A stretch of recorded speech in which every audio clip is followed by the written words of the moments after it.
High, I am Pratiksha. Actually मला तुम्हाला एक प्रश्न विचारायचा आहे. आपण रोज जे काही करतो, त्यातलं सगळंच आपण विचार करून करतो का?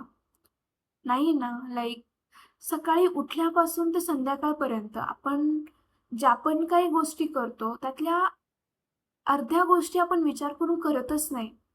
काही गोष्टी त्या आपोआप होतात, कारण त्या आपल्या सवयी झालेल्या असतात. ॲक्चुअली सकाळी उठल्यावर ब्रश करणं, फोन जवळ असेल तर फोन हातात घेणं, मेसेजेसला रिप्लाय करणं, स्क्रोल करणं किंवा काही लोकांसाठी चालायला जाणं, एक्सेट्रा. सो हे सगळं आपण विचार न करताच करतो. म्हणजेच आपण काही वेगळे नाही आहोत. आपण आपल्या सवयींचं कलेक्शन आहोत. चांगल्या सवयी असतील, त्या वाईट सवयी असतील आणि यांचंच मिश्रण आपण आहोत. सो आणि याच सवयी ठरवतात आपला स्वभाव, आपलं कॅरेक्टर, आपल्याला यश मिळणार की अपयश मिळणार. म्हणूनच ॲक्चुअली मोठे लोकं नेहमी सांगतात, आपले आई-बाबा, आजी-आजोबा नेहमी सांगतात, की नेहमी चांगल्या सवयी लावा, तुमच्या वाईट सवयी सोडा. पण खरा प्रश्न हा आहे, की या सवयी बनतात कशा? आणि एकदा लागल्या तर या सोडायच्या कशा? सो ॲक्चुअली रिसर्च सांगते, की आपल्या दैनंदिन जीवनातल्या 40% सवयी या अनकॉन्शियस माइंडने होतात. लाइक एनिथिंग लाइक सकाळी उठल्यावर ब्रश करणे, चालायला जाणे किंवा बाल्कनीत जाऊन थोड्या वेळ मेडिटेशन करणे, काहीही असू शकतं ते. त्या अनकॉन्शियसली होतात. ॲक्चुअली आपण कधी अनुभवलंय का, की आपण दिवसात सपोज मोबाईल हातामध्ये घेतला, Instagram खोलला आणि आपल्याला फक्त 5 मिनिट पाहायचा असतो. पण आपण तो कंटिन्युअसली पाहत राहतो.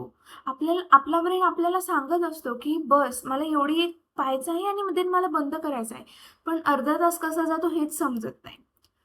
सो ती ती गोष्ट अनकॉन्शियसली होत होत राहते. त्याला कोणतीही एनर्जी लागत नाही म्हणून ती होत असते. सो आणि 60% गोष्टी ह्या आपण विचार करून करतो. म्हणजेच ॲक्चुअली आपण दिवसात जे काही करतो त्यातलं जवळपास अर्धा काम हे आपण न विचार करताच करतो आणि याच सवयी ठरवतात, की आपल्याला यश मिळणार की अपयश. फॉर एक्झाम्पल, जर तुम्ही उशिरा उठलात तर तुमचा एक्सरसाइज चुकतो. जर तुम्ही एक्सरसाइज नाही केला तर तुम्ही फिट राहत नाही. जर तुम्ही फिट नसताल तर तुम्ही नेहमी-नेहमी आजारी पडताल आणि तुम्ही आजारी पडत असाल तर तुमचं कामामध्ये किंवा अभ्यासामध्ये कशातच लक्ष लागणार नाही.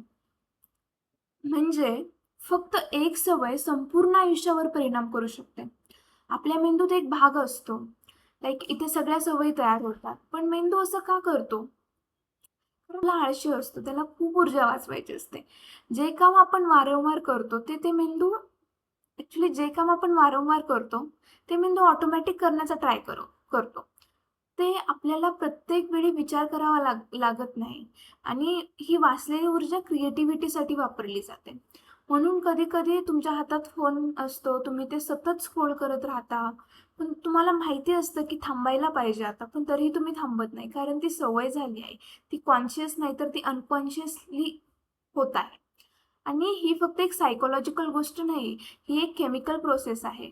डोपामाइनसारखे केमिकल्स रिलीज होतात आणि तुम्हाला ही सवय पुन्हा-पुन्हा करायला भाग पाडतात. म्हणून नेहमी लक्षात ठेवा, सवयी तुमचं आयुष्य बनवतात आणि त्या नकळत तुमचं भविष्य ठरवतात. प्रश्न हा नाही की तुमच्याकडे सवयी आहेत का? प्रश्न हा आहे की तुम्ही तुमच्या सवयी कंट्रोल करता की सवयी तुम्हाला? सो मी लास्टला एवढंच सांगेल, change your habits, change your life. Thank you.